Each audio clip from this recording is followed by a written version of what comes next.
Değerli basın mensupları, hepiniz hoş geldiniz. Gündem yoğun. Halkın gündemiyle siyasetin gündemi her ne kadar örtüşmese de yine hem siyasetin gündeminde hem halkın gündeminde pek çok başlık var. Ben bunlardan birkaç tanesiyle ilgili kısa açıklamalarda bulunacağım. Bu başlıklarla ya da sizin gündeminizdeki diğer başlıklarla ilgili sorularınıza da daha sonra cevap vereceğim inşallah. Ağustos ayının sonuna geldik. Eylül ayında okullar açılıyor, üniversiteler açılıyor. Memleketin uzun süredir gündemini meşgul eden ekonomik sıkıntılardan bir tanesi de kira oranlarındaki aşırı artışlar. Malumunuz son dönemde sosyal konut projeleri hükümet tarafından açıklandı. Dar gelirlilere düşük taksitli, uzun vadeli ödemeler planlanarak konut yapılacağı kararlaştırıldı ama kısa vadede de bazı çözümler gerekiyor. Bu sene açıklanan üniversite sınavı sonuçlarına göre açık öğretim okuyacak öğrenciler hariç 1 milyona yakın yeni üniversite öğrencisi üniversite hayatına başlayacak. Bunlardan bir kısmı belki kendi şehirlerinde okuyacaklar ama yüz binlerce öğrenci ailelerinden uzağa başka şehirlere okumaya gidecekler. Kredi Yurtlar Kurumu'nun yurtlarında yeterince yer olmadığı, bütün öğrencilerin buralara yerleşemeyeceği gerçeğini göz önünde bulundurduğumuzda kiralardaki yüksek artışların öğrencileri de çok ciddi etkileyeceğini söylemek herhalde yanlış olmasa gerek. Buradan biz hem kira artışları hem de diğer öğrencilerin ihtiyaç hissettiği diğer beslenme, giyim, ulaşım gibi kalemlerdeki yüksek artışların göz önünde bulundurularak öğrencilerin burs ve kredi miktarlarına hatırı sayılır en azından bu harcama kalemlerine gelen zamlar oranında bir artış yapılması gerektiğini söylemek istiyorum. Gündemdeki bir diğer husus yaklaşık 9 milyon vatandaşın 30 milyar lira civarındaki icralık borçlarının tasfiyesine ilişkin hükümet bir paket hazırladığını duyurdu. Bu pakette özellikle de elektrik, gaz, su ve telefon faturalarının ödenememesi nedeniyle icraya düşen vatandaşların borçlarının hazine tarafından karşılanması, alacaklı şirketlerin bunları gider olarak yazıp vergiden düşmesi planlanıyor. Böyle bir hazırlık var. Bu aslında o dar gelirli vatandaşlar, icraya düşmüş vatandaşlar için iyi bir haber ama bir de bu işin şöyle bir yönü var. Kıt kanaat geçindiği halde borç bırakmayan, bu faturalarını ödeyen vatandaşlara herhangi bir ödeme yapılmadan sadece icraya düşmüş kişilerin borçlarının tasfiyesi bize göre çok adil bir uygulama değildir. Keşke bu böyle olmadan önce, daha önce yaptığımız çağrılara kulak verilseydi ve dar gelirli vatandaşların zorunlu ihtiyaç maddelerinden olan elektrik, su ve gaz gibi giderlerinin en azından hane başına belli bir miktarı hazine tarafından karşılansa, belli bir miktar su, elektrik ve gaz dar gelirli vatandaşlara ücretli verilsin çağrımız makes bulsaydı ve bu şekilde bir düzenlemeye gidilmiş olsaydı. 2012 yılında yazmış olduğumuz parti programımızdaki hususlardan bir tanesi budur. Bu çağrımızı buradan bir kez daha yineliyoruz. Borcunu zamanında ödeyen dar gelirli vatandaşlar, dar gelirli dürüst vatandaşlar cezalandırılmasın. Sadece borcunu ödemekte acize düşenler değil, borcunu zorlanarak da olsa ödeyen dar gelirliler de gözetilsin ve her bir haneye, hanedeki kişi sayısına göre belli miktarda su, gaz ve elektrik ücretsiz olarak verilsin çağrımızı buradan bir kez daha yineliyoruz. Bir de dış gündemle alakalı bir başlıkla ilgili yaklaşımımızı ve düşüncelerimizi paylaşmak istiyorum. Malumunuz yakın geçmişte İsrail ile ilişkiler konusunda hükümetin bazı açıklamaları oldu. Ardından Filistin Devlet Başkanı Mahmut Abbas Ankara'ya geldi. Vali yardımcısı düzeyinde karşılandı. Sayın Cumhurbaşkanı ve Dışişleri Bakanlığı tarafından yapılan açıklamalarda İsrail ile ilişkilerin geliştirilmesinin Filistin davasına yaklaşımda bir değişiklik getirmeyeceği ve buna sahip çıkılmaya devam edileceği yönünde açıklamalar yapıldı. Biz başından beri şunu söylüyoruz. İsrail ile yakınlaşma, onunla ilişkileri geliştirme, Siyonistlerin cesaretini artıracak, onların zulümlerinin önündeki engeller bir bir ortadan kalktıktan sonra bunlar pervasızca saldırılarına daha fazla devam edecekler. Nihayet Mescid-i Aksa'ya baskınlar devam ediyor. Yahudiler ibadet edecek diye Müslümanların mabetleri, camiler Müslümanlara kapatılıyor. Camilerde ibadet yapmalarına engel olunuyor. Buradan hükümete bir kez daha çağrıda bulunuyoruz. Siyonizmin şerri daha fazla size dokunmadan, size daha fazla zarar vermeden onlarla bütün ilişkilerinizi kesin. Onların küresel çapta hakim oldukları finans ve özellikle medyadan dolayı onların şerrinden emin olmak için eğer onlara yaklaşma ihtiyacı hissediyorsanız en zararlı yer, onlara en yakın olunan yerdir.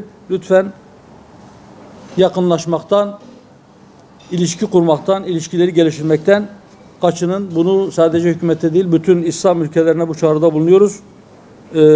İnşallah bir gün bu çağrımız makes bulacak ve Filistin davasına daha fazla sahip çıkma, hatta bütün dünyayı Siyonistlerin şerrinden muhafaza etmek adına Siyonist işgal rejimi tecrit edecektir diye ümidimizi muhafaza etmeye devam ediyoruz.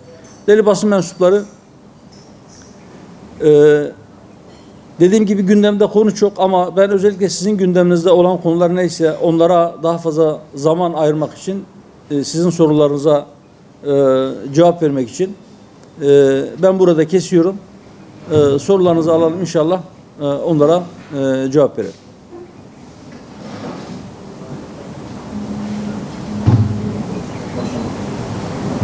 Buyurun. Mücahit İlhan Doğru Haber Gazetesi'nden. Öncelikle Çanakkale'ye hoş geldiniz. Son 10 yılda Türkiye'nin çok farklı yerlerde adımları oldu.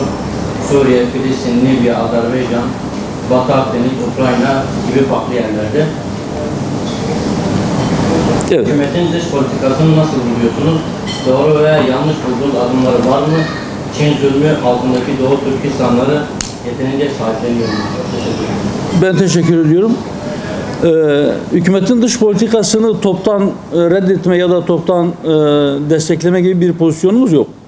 Elbette bahsettiğiniz pek çok konuyla ilgili çok hızlı gelişmeler var. Mesela Ukrayna ve Rusya arasında bir savaş var. Türkiye bir NATO ülkesi, diğer NATO ülkeleri neredeyse yekvücut halde Ukrayna'nın arkasında yer alıp Rusya'ya yaptırım uygulamaya başladı. Türkiye bu konuda her iki tarafla ilişkilerini devam ettirme kararı aldı ve bence çok doğru bir karardı bu. Doğru yönde atılmış adımlardı. Bu diplomaside Türkiye'nin elini güçlendirdi ve gelinen aşamada belki diğer dünya ülkeleri de bu konuda Türkiye'nin diplomatik başarısını gördü ve itiraf etmeye başladılar. Suriye meselesiyle ilgili biz başından beri yanlış yapıldığını, savaşın bu kadar tırmanmadan diyalog yoluyla, müzakerelerle çözümü için ciddi adımlar atılması gerektiğini söyledik. Halen de aynı noktadayız. Şu son dönemde kanun durması adına yeniden görüşmelerin başlanacak olmasının dile getirilmesini biz memnuniyetle karşılıyoruz. Kanun durmasını sağlayacak her adım değerlidir, önemlidir ve bir an önce atılmalıdır diyoruz. Filistin'le ilgili mesele biraz önce söyledim. Türkiye'nin Filistin meselesine sahip çıkması evet önemlidir, değerlidir ama Siyonizmle ilişkilerin geliştirilmesi bize göre Filistin davasına zarar veriyor. Doğu Akdeniz'de atılan adımlar var dış politika ile ilgili. O adımların doğru olduğuna inanıyoruz ve mutlaka binlerce kilometre öteden gelen insanların oradaki yeraltı kaynaklarını sömürmelerine engel olmalı. Türkiye kendi hukukunu korumalıdır diyoruz. Azerbaycan ile ilgili o dönemde de yaptık. Azerbaycan ve Ermenistan arasındaki savaşta sadece bir millet iki devlet yaklaşımından dolayı değil. Azerbaycan o savaşta haklıydı. Ermenistan işgalciydi ve işgal ettiği topraklardan çekilmesi için Türkiye'nin Azerbaycan'a destek vermesini biz doğru bulduk, destekledik. Halen de aynı noktadayız. Yani özetle dış politikada ya da herhangi başka bir politikada, bu ekonomi olur, bu eğitim politikası olur ya da başka bir politika olur. Bir muhalefet partisiyiz diye hükümetin atmış olduğu her adımı baştan yanlış bulduğumuzu deklare etmeyiz. Eğer doğruysa kim yaparsa yapsın herkesin doğrusunun doğru olduğunu söyler, hakkını teslim ederiz. Yanlışı da kim yaparsa yapsın yanlış olduğunu söyler. O yanlışla birlikte doğrusunun ne olduğunu da söyleriz. Yani yapılması gereken ne olduğu konusunda da fikirlerimizi açıkça beyan ederiz. Bize göre sağlıklı bir eleştiri de böyle olmalıdır. Yani sadece bir şeyin yanlışlığını söylemeniz tek başına yetmez. Doğrusunun ne olduğunu da ilave etmek gerekir. Biz Hüdapar olarak bunu yapmaya çalışıyoruz. Ben teşekkür ederim. Başka soru var mı arkadaşlar? Buyurun. Haber Ajansı Ali Tarhan. Bildiğiniz üzere 2011 yılından beri ülkemizde Suriyeli mülteciler var ve son bir yıldır da özellikle Suriyeliler başta olmak üzere diğer mültecilere yönelik sürekli gündemdeler. Hüdapar'ın mültecilere bakış açısı nedir? Şimdi bu mültecilerle ilgili ya da sığınmacılar ya da muhacirler her neyse farklı yerlerden kendi memleketlerindeki huzursuzluk ya da sömürüden, talandan dolayı insanlar dünyanın farklı yerlerine göç ediyorlar. Bizim memleketimizde de milyonlarca Suriyeli, Afgan veya başka ülkelerden gelen insanlar var. Biz bunlara muhacir demeyi tercih ediyoruz. Çünkü onlar kendi ülkelerindeki savaş şartlarından ya da talandan, yeraltı, yerüstü kaynaklarının sömürülmüş olmasından, ekonomik kaynaklarına el konulmuş olmasından dolayı, hayat şartlarından dolayı kendi ülkelerini, kendi vatanlarını terk edip buralara gelmişler. Onlar durup dururken, hiçbir sebep yokken buralara gelmediler. O insanlar, ben inanıyorum ki önemli bir kısmı, eğer onların memleketine huzur avdet ederse, yeniden sükunet sağlanırsa, önemli bir kısmı oraya geri dönecektir diye düşünüyorum. Ama dönmeseler de, bir kısmı burada kalsa da ki bu mümkündür. Bizim memleketimizden de insanların Avrupa'ya akın akın gittiğini, bunlardan bir kısmının orada vatandaşlık aldığını, orada oturma izni aldığını, orada iş kurduğunu unutmamamız lazım. Herhangi bir kişinin taşıdığı pasaport ya da kimlik ya da konuştuğu dil nedeniyle ötekileştirilmesi, düşman gibi görülmesi ve diğer insanların onlara karşı kışkırtılması kötüdür. Biraz önce meslektaşınızın sorduğu o şarkıcı ile ilgili soruda biliyorsunuz onunla ilgili bir karar verildi. Halkı kin ve düşmanlığa tahrik etmek suçundan dolayı. Bence herhangi bir sosyal sınıfa, herhangi bir gruba, herhangi bir kişiye ya da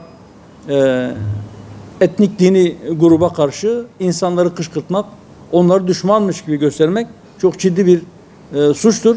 Bu sadece ceza kanunu anlamında bir suçtan bahsetmiyorum. Bu millete karşı da işlenmiş, belki ceza kanunlarında tarif edilmese bile milletin maneviyatını, milletin insani değerlerini tahrip eden millete karşı işlenmiş bir suçtur. Herkesin üslubuna dikkat etmesi lazım. Biz bu insanların, ihtiyaç içerisinde olan bu insanların milletimiz tarafından kendilerine kucak açılmasını doğru buluyoruz ve dileğimiz, temennimiz onların memleketlerinin bir an önce huzura kavuşması ve o kişilerin kendi istekleriyle gönüllü olarak memleketlerine geri dönmesidir.